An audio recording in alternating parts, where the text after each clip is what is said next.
नमस्कार, स्वागत है आप सभी का। बहुत ही important day,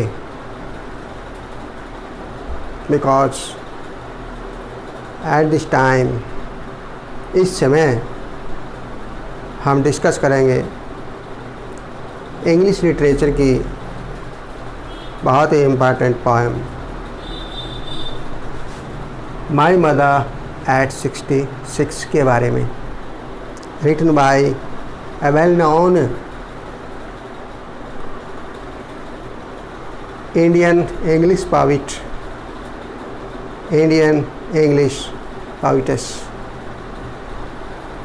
whose name is Kamala Das. Kamala Das Bharat की महान कवयित्रियों में से एक है। A well-known English poetess of India।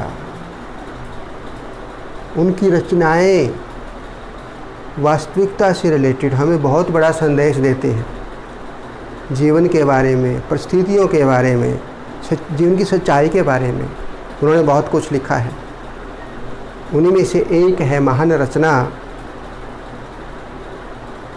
A well-known poem, बहुत ही शिक्षाप्रद एंड इमोशनल, भावनात्मक, भावों से जुड़ी हुई, हमारे जो भाव हैं उनसे जुड़ी हुई पोएम है ये माई मदर एट 66।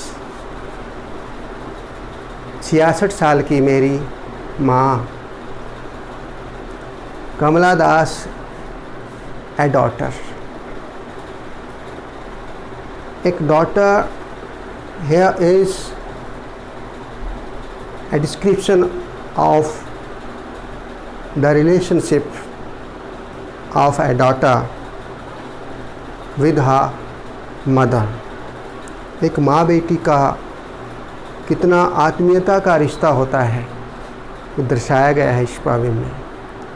वैसे बेटा हो या बेटी, सबके लिए माँ महान होती है, क्योंकि कहा भी गया है कि प्रथम जो शिक्षक है, हमारी बच्चों की जो प्रथम शिक्षक होती है, टीचर होती है, वो माँ होती है। माँ, अम्मा कहें, माँ, मदर, मॉम, मम्मी, कुछ भी कहें, माँ से रिलेटेड जो भी शब्द किसी भी भाषा का हम यूज करते हैं तो बहुत ही इमोशनल सिचुएशन हो जाती है।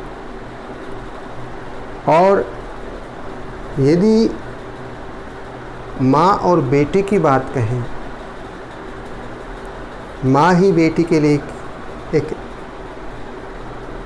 मार्गदर्शक के रूप में, यानी मन की जो बातें होती हैं ना, बेटी शायद और किसी के सामने ना कह पाए जो बातें वो अधिकार के साथ, आत्मीयता के साथ, अपनापन के साथ, अपनी मदर के साथ जो शेयर कर सकती है अपनी मन की बातें और किसी के साथ नहीं। तो माँ महान है। और उसी माँ जो माँ 66 साल की है, भारतीय महान कवयित्री कमला दास की माँ जो 66 साल की हो चुकी है, उनका वर्णन इस पोएम में कमला दास ने किया है कि मेरी माँ जो 66 साल की है, उसकी जो हालात है, उसकी जो स्थिति है is the ageing description. Age के बारे में, बढ़ती हुई एज के बारे में वर्णन किया गया है इस पोएम में। आपने सुना भी है उस प्रसिद्ध डायलॉग को, मेरे पास गाड़ी है, बंगला है, बैंक बैलेंस है, क्या है तुम्हारे पास?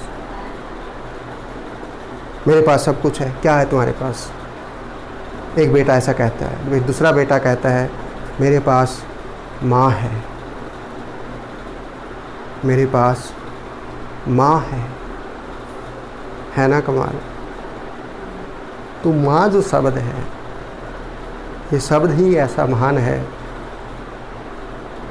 कि माँ जो यहाँ बूढ़ी हो चुकी है, कमला दास की माँ, अपनी माँ का किस प्रकार खुशी के साथ नहीं, दुख के साथ वर्णन करती है।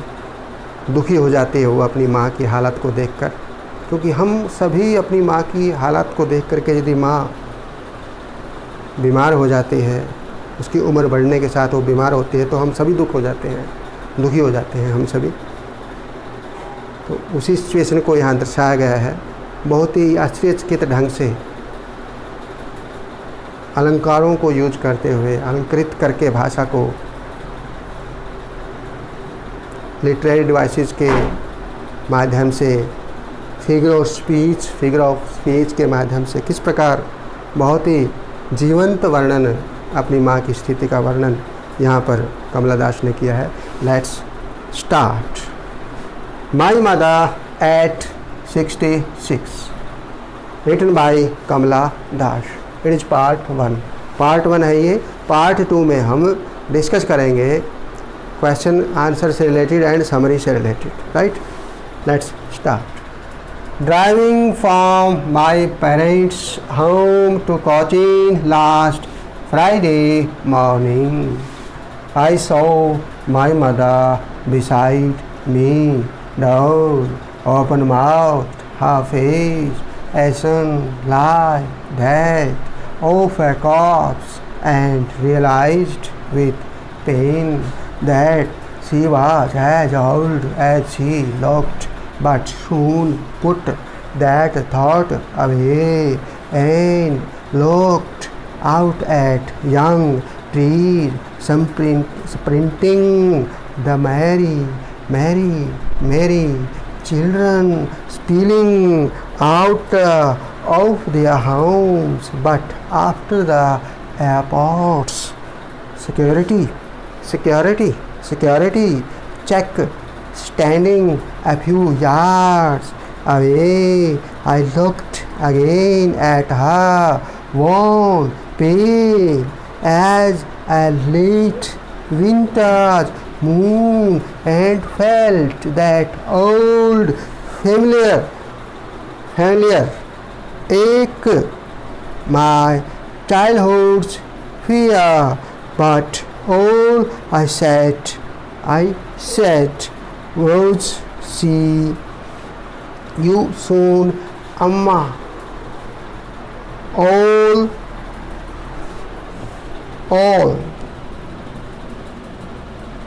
I did was smile and smile. तो किस प्रकार माता का वर्णन किया है यहाँ पर, माता की स्थिति के बारे में। कवियत्री कहती है, driving from my parents home to Cochin last Friday morning. पिछले शुक्रवार की सुबह गाड़ी को ड्राइव करते हुए, कार को चलाते हुए फ्रॉम माई पेरेंट्स होम, अपने माता पिता के घर से वापस जाते हुए, कहाँ पर, टू कोचीन शहर की ओर, अर्थात कोचीन एयरपोर्ट की ओर। आप सभी जानते हैं कि कोचीन भारत का बहुत ही प्रसिद्ध शहर है, बंदरगाह है, वहाँ पर पोर्ट है। केरल राज्य का एक बहुत ही प्रसिद्ध शहर है कोचीन। तो कोचीन एयरपोर्ट पर कवियत्री पोइटस कमला दास जा रही है कार ड्राइव करते हुए, और समय कौन सा है, लास्ट फ्राइडे मॉर्निंग, जो पीछे बीता हुआ जो शुक्रवार है पिछला, उसकी सुबह का समय है। और वो कहाँ से आ रही है, पेरेंट्स होम, अपने माता पिता के घर से, और जा कहाँ रही है, टू कोचीन शहर की ओर, अर्थात एयरपोर्ट की ओर, हवाई अड्डे की ओर, हवाई जहाज में शहर सवार होने के लिए, जाने के लिए। तो ये फर्स्ट लाइन का डिस्क्रिप्शन है, driving from my parents home to Cochin last Friday morning. Next, I saw my mother beside me. मैंने अपनी माता को देखा, बिसाइड में, जो मेरे पास बैठी हुई थी। बराबर वाली सीट पर उसकी माता बैठी है, कमला दास की। मैं फिर कह रहा हूँ, Kamala Das a great poetess of India, English की महान कवियों में से एक है जो भारत की है और विश्व प्रसिद्ध रचनाएं इन्होंने लिखी हैं। उन्हीं में से एक है माय मदर एट 66। माँ के बारे में वर्णन है। माँ तो माँ होती है, किस प्रकार माँ की हालात को देख करके वो दुखी हो जाती है, उसी का वर्णन वो इस पावी में कर रही है। वो कहती है आई सॉ माई मदर बिसाइड मी, जो मेरी इस बराबर की सीट पर बगल में जो मेरी माँ बैठी है, मैंने अपनी माँ को देखा। ऐसे ड्राइविंग कर रही है, वो सामने देख रही है, ड्राइव कर रही है, लेकिन उसका एक अचानक है वो अपनी माँ की ओर देखती है ड्राइविंग करते करते, जो उसके बगल में बैठी है। डाउच ऊँघ रही है, उसकी जो माता है ऊँघ रही है, क्योंकि 66 साल की है, बूढ़ी हो चुकी है ना माँ, इसलिए सीट पर बैठे बैठे ऊँघना, ए लिटिल स्लीप। थोड़ी देर के लिए जब हम चेयर पर बैठे हों, चारपाई पर बैठे हों या किसी गाड़ी में सीट पर बैठे हो, तो थोड़ी देर के लिए हम आंखें बंद हो जाती हैं, ऊँघने लग जाते हैं, थोड़ी सी हमें स्लीपिंग महसूस होती है, हमें थोड़ा सा नींद महसूस होती है ना, तो उसको डॉजिंग बोलते हैं। डाउज, DOZE, डाउज, थोड़ी देर के लिए सोना, ऊँघना। ऐसे वो उसकी माँ ऊँघ रही है, ओपन माउथ, और ऊँघ रही है उसकी माता, तो स्थिति कैसी है, मुंह खुला हुआ है।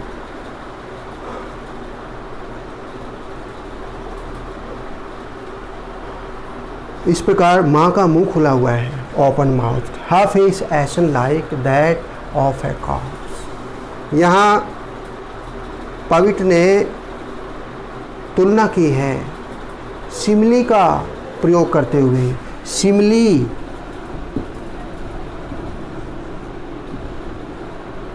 SIMILE, सिमली। वैसे यदि आई बीच में से काटते हैं तो ये स्माइल बन जाता है, SMILE, लेकिन ये है सिमली, SIMILE,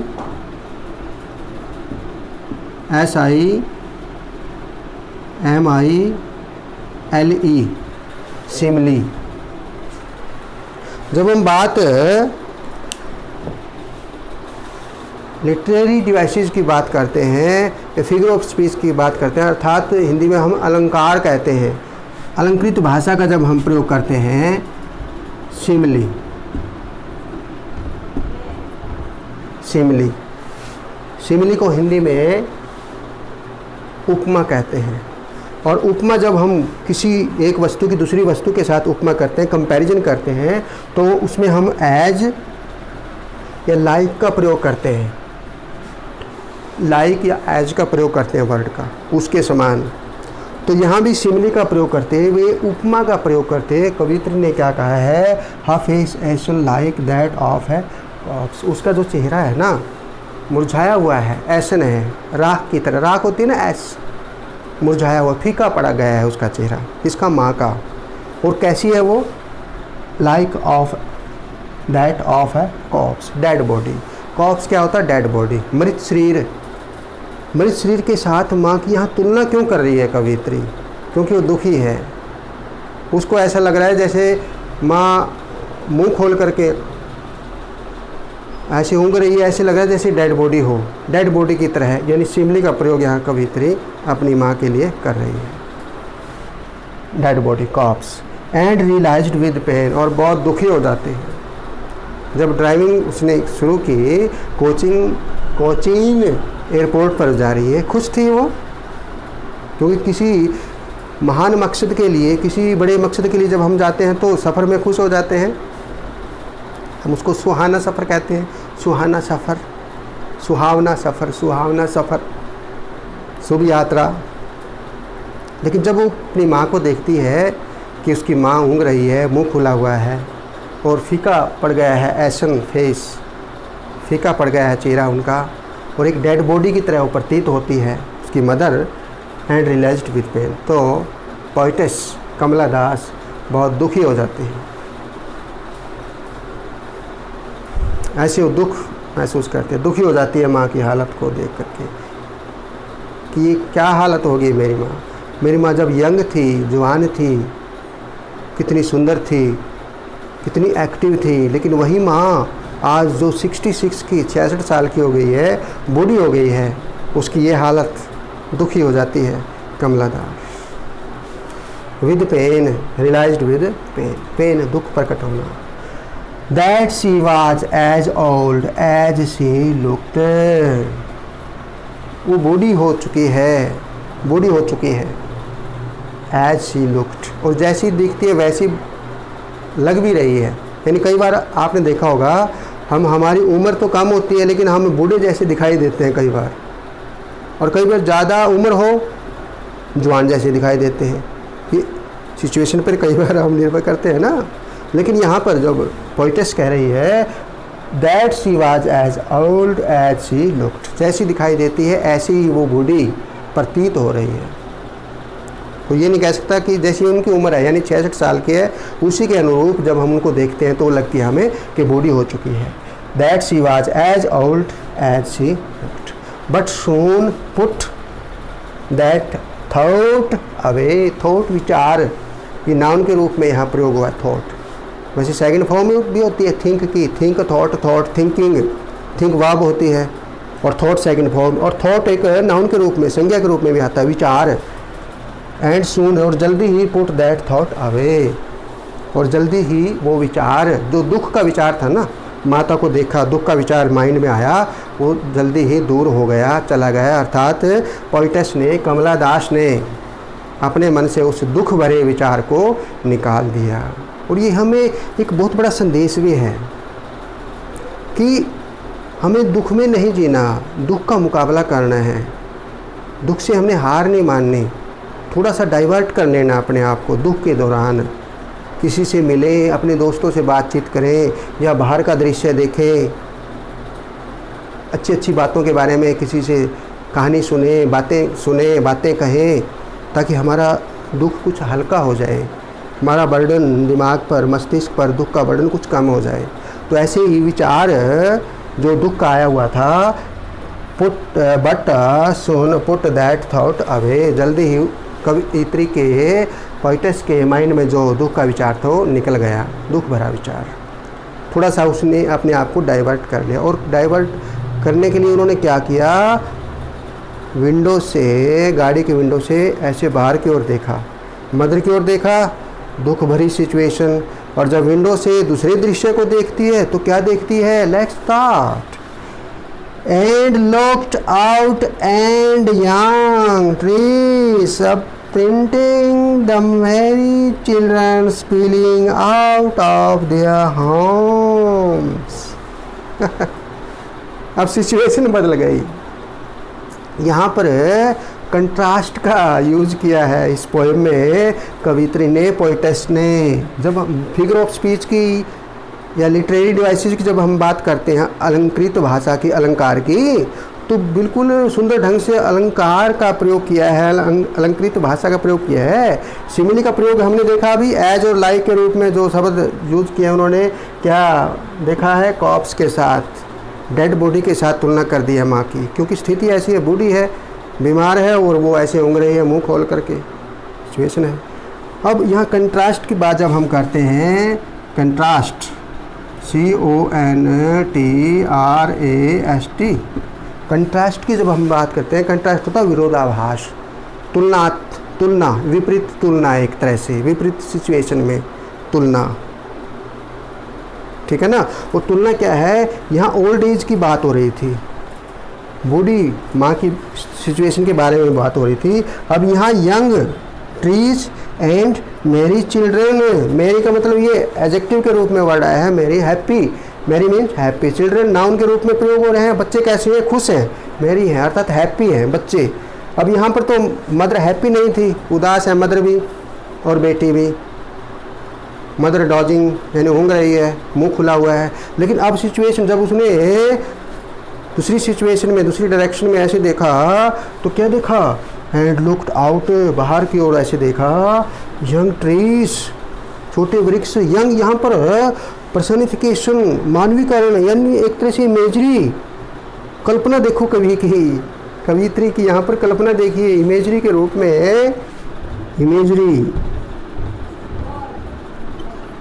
जब हम बात इमेजरी की बात करते हैं या सिंबलिज्म की बात करते हैं, सिंबल के रूप में, सिंबल्स प्रतीक के रूप में वर्ड को यूज कर रहे हैं, वो सिंबल्स के रूप में, प्रतीक के रूप में, प्रतीकात्मक भाषा, सिंबल्स, SYMBOL, सिंबल्स, सिंबलाइज किया हुआ है। इमेजरी कल्पना की हुई है, खुशी की भी और उदासी की भी। कंट्रास्ट विरोधाभास है, ओल्ड एज के साथ यंग एज की भी बात हो रही है, यानी बच्चे भी साथ में आगे कंपैरिजन में खुश हैं, बच्चे एनर्जी से भरे हुए हैं। मदर की जो एनर्जी कम है, उदास है, वो घूम रही है, लेकिन बच्चे खुशी खुशी से चिल्लाते हुए खेलने के लिए घरों से बाहर निकल रहे हैं। और वृक्ष, यंग ट्री, कैसे एक तरह से मानवीकरण किया है कि मतलब ट्री जो यंग है, यंग अर्थात जैसे हम यंग किसी व्यक्ति को, औरत को, लड़की को, लड़के को यंग कहते हैं हम, तो किस प्रकार हम एक एनर्जी की बात करते हैं कि ऊर्जावान है ये। यहाँ वो स्मॉल ट्री भी तो कह सकती थी, छोटे वृक्ष, लेकिन स्मॉल छोटे वृक्ष नहीं बल्कि यंग ट्री। बिल्कुल सुंदर कल्पना का प्रयोग किया है, मानवीकरण का प्रयोग किया है, किस प्रकार मानव की शक्ति के साथ यहाँ जोड़ा हुआ है। और ट्री कैसे हैं, स्प्रिंटिंग, बहुत तेज़ी से बैकवर्ड, पीछे की ओर जाते हुए। जब हम गाड़ी चलाते हैं ना, आपने देखा होगा, बस में हम, रेलगाड़ी में बैठते हैं, कार में बैठते हैं, तो हमारी गाड़ी आगे की तरफ जा रही है और साइड में जो वृक्ष हैं वो पीछे की ओर भागते हुए, सिर्फ आराम से चलते हुए नहीं, भागते हुए तेज़ी से पीछे की तरफ भागते हुए दर्शाए गए हैं। और जवान, यंग अर्थात छोटे वृक्ष हैं, नए वृक्ष हैं, वृक्ष बूढ़े नहीं हैं माँ की तरह, वृक्ष यंग हैं, यहाँ पर ट्रीज यंग हैं।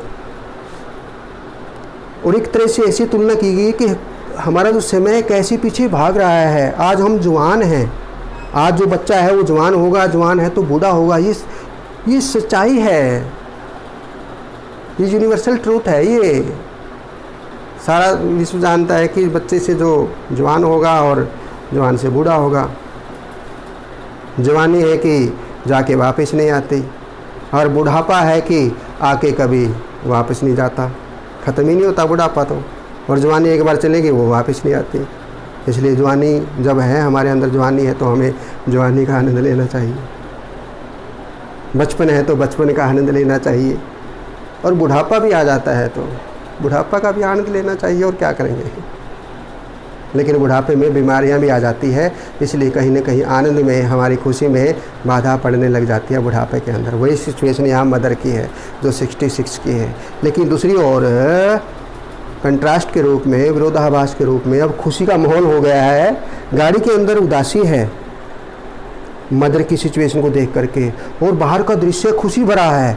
कैसे खुशी भरा देखिए, and looked out at young trees, छोटे बहुत ही सुंदर वृक्ष, छोटे वृक्ष हैं जो पीछे को भागते हुए, स्प्रिंटिंग द मैरी चिल्ड्रन, जो हैप्पी बच्चे हैं, स्पीलिंग आउट, बाहर निकलते हुए, कहाँ से, देयर होम्स, अपने घरों में से खेलने के लिए। क्योंकि बच्चे जब बाहर निकलते हैं ना, बच्चे जब बाहर निकलते हैं तो चिल्लाते हुए, झूमते हुए, उछलते हुए आते हैं ना, ऐसे बिल्कुल ऊँगते हुए या बिल्कुल आराम से, ऐसे थोड़ा बच्चा बाहर निकलेगा ऐसे बूढ़ों की तरह नो।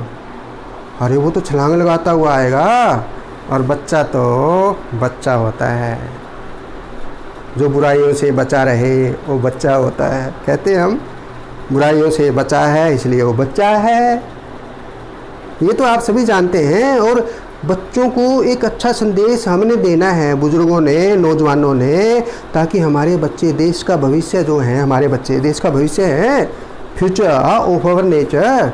हमारे देश को आने वाले समय में इन बच्चों ने ही तो संभालना है।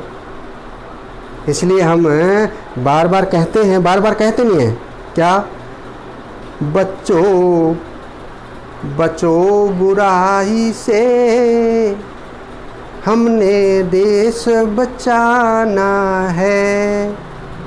बच्चों बचो बुराई से,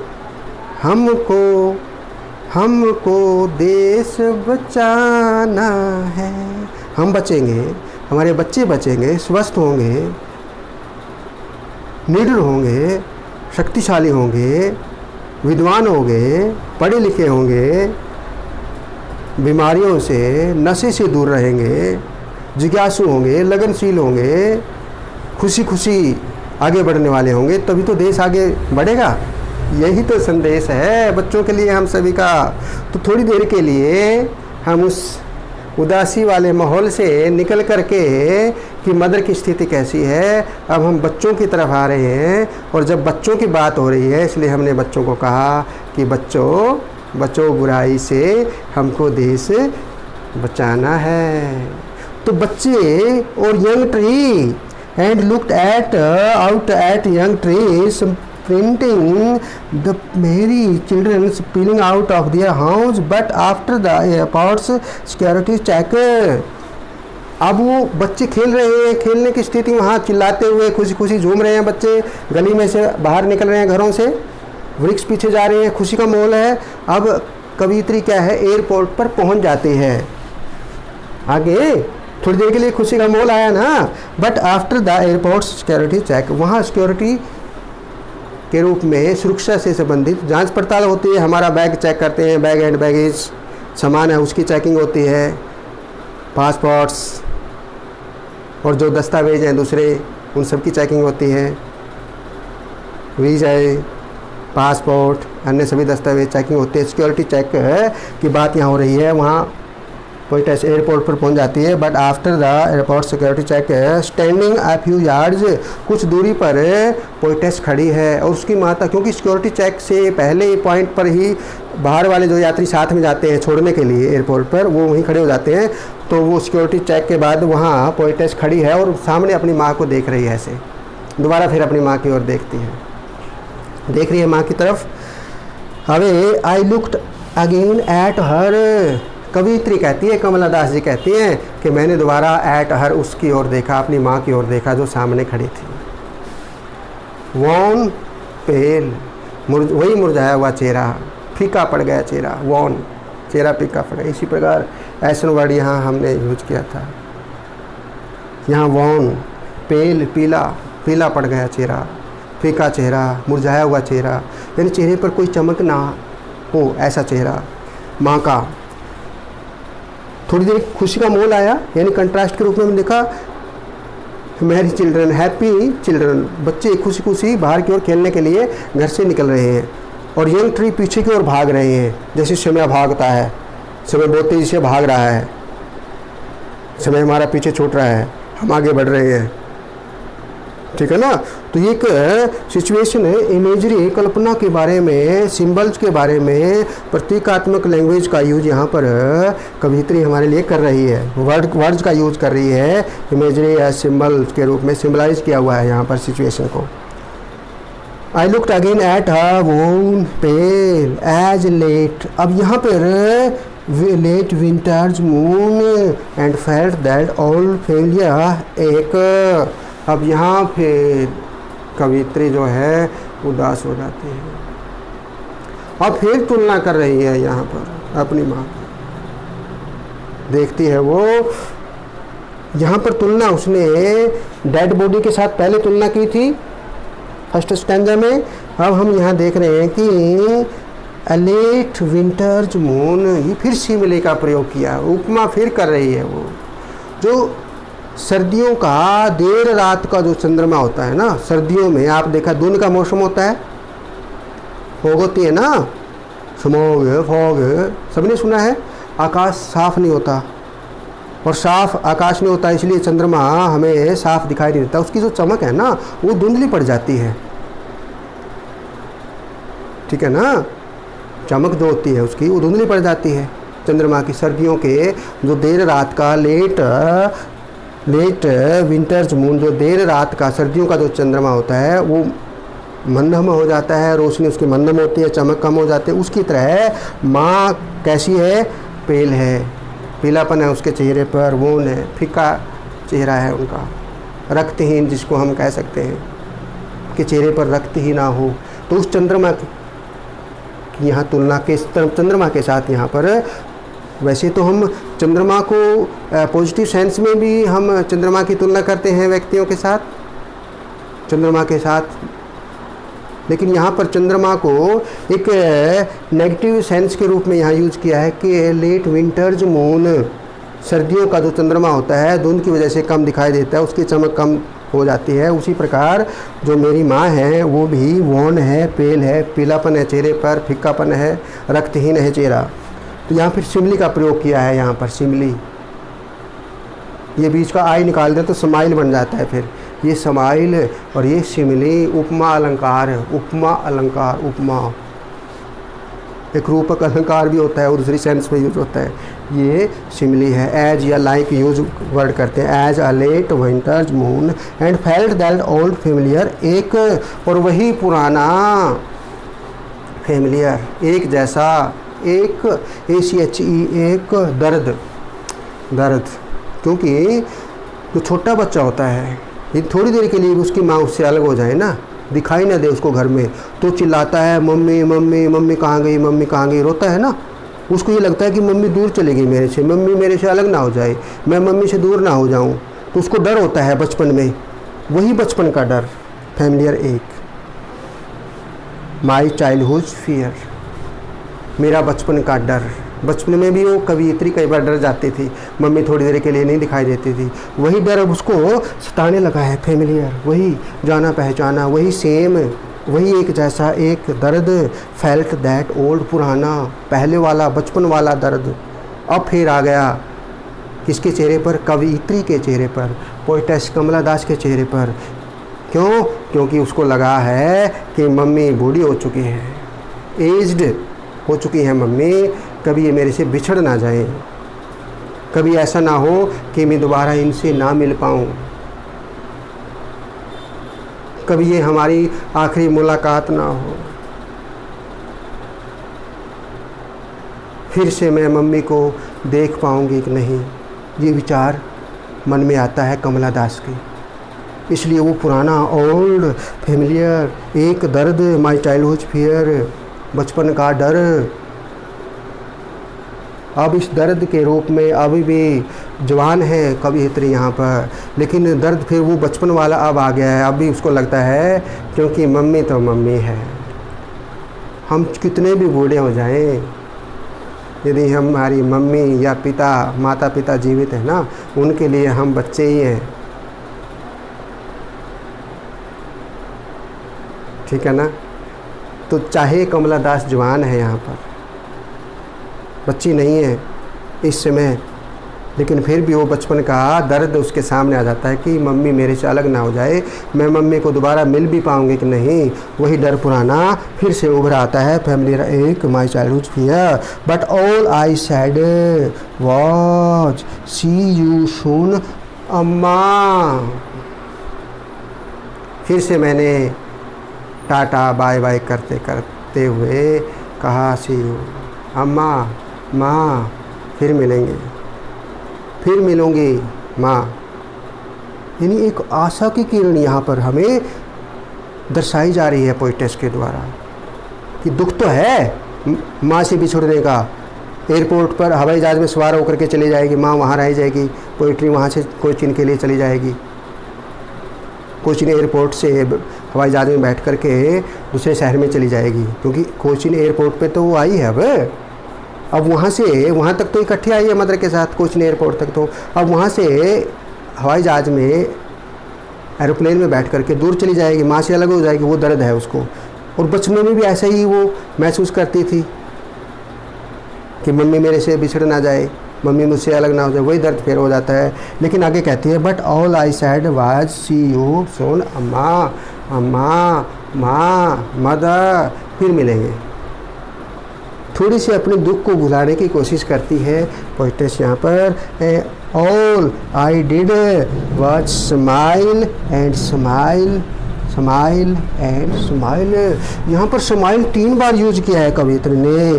स्माइल, स्माइल, स्माइल, यानी ये रिपीट किया है वर्ड को। It is a repetition. क्या है ये? Repetition. REPETITION। It is called repetition. REPE, repeat, REPE, repetition, TITION, repetition। पुनरावृत्ति अलंकार, पुनरावृत्ति हो रही है शब्द की, repetition, REPETITIO repetition. Smile, smile and smile, 3 बार वर्ड यूज किया है। All I did was smile and smile and smile, मुस्कुराई। और मुस्कुराहट में भी कई बार तुमने देखा होगा, एक तो हम खुशी में मुस्कुराते हैं, खुशी में मुस्कुराते हैं, हमें खुशी होती है, और एक जो दुख में मुस्कुराते हैं ना, कई बार हमें मुस्कुराहट में भी कई बार लगता है कि इसके चेहरे पर दर्द झलक रहा है।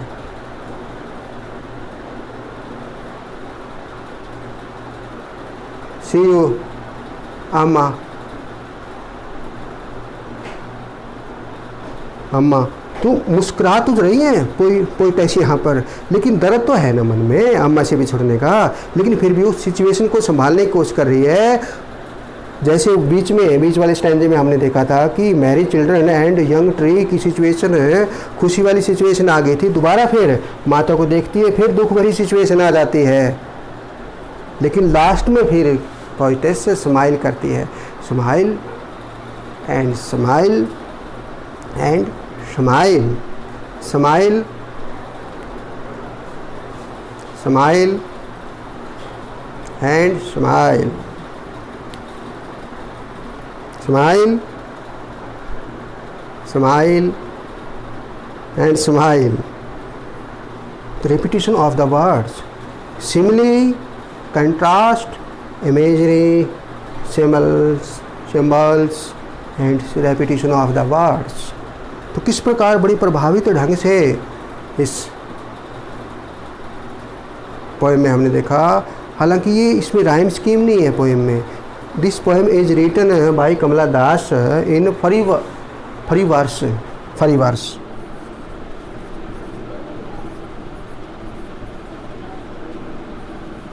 ये फरी वर्स के रूप में लिखी गई है।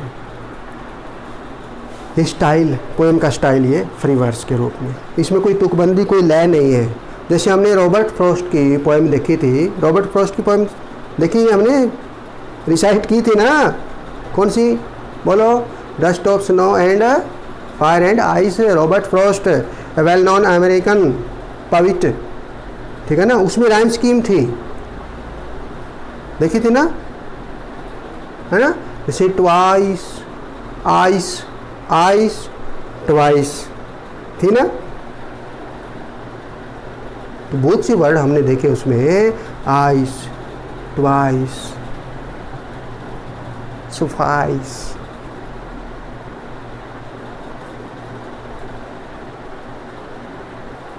तो उस राइमिक स्कीम के अंतर्गत रॉबर्ट फ्रॉस्ट ने अपनी पोएम लिखी जो हमने पढ़ी, fire and ice and dust of snow, ठीक है ना। लेकिन ये फ्री वर्स में है, free verse, VERSE free verse में, अर्थात बिना लय के, बिना तुकबंदी के, बिना राइम स्कीम के, स्वतंत्र है लाइन, आपस में कोई लयबंदी नहीं है इनकी, कोई राइम स्कीम नहीं है। लेकिन राइम स्कीम न होते हुए भी ये पंक्तियाँ इतनी ज़बरदस्त हैं, इतना बहुत ही महत्वपूर्ण वर्णन किया हुआ है इससे, क्योंकि this poem is very important and interesting poem, और बहुत बड़ा संदेश देती है। एक आत्मीयता का एक जो रिश्ता होता है ना, मानव का मानव से, बच्चे का अपने माता पिता से, बेटी का माँ से, तो उस रिश्ते को किस प्रकार एक आत्मीयता के साथ वर्णन किया है इस पोएम में। एक कंडीशन के बारे में बताया है कि किस प्रकार माता को देख करके, माता की स्थिति देख करके पोएटेस दुखी हो जाती है, फिर बीच में अपने को थोड़ा सा ध्यान भटकाने के लिए डाइवर्ट कर लेती है अपने माइंड को, बाहर की ओर देखती है, बाहर का नज़ारा देखती है, यंग ट्रीज़ को देखती हैं, मैरी चिल्ड्रन को देखती है। सिचुएशन अलग है, अंदर का सिचुएशन, गाड़ी के अंदर का सिचुएशन अलग है। बाद में फिर एयरपोर्ट पर पहुंच करके जो सिक्योरिटी चेकिंग हो जाती है, उसके बाद फिर माँ को देखती है, फिर माँ को दोबारा देखती है, वही पीलापन चेहरे पर, वही फीकापन, रक्तहीन चेहरा, किसकी तरह?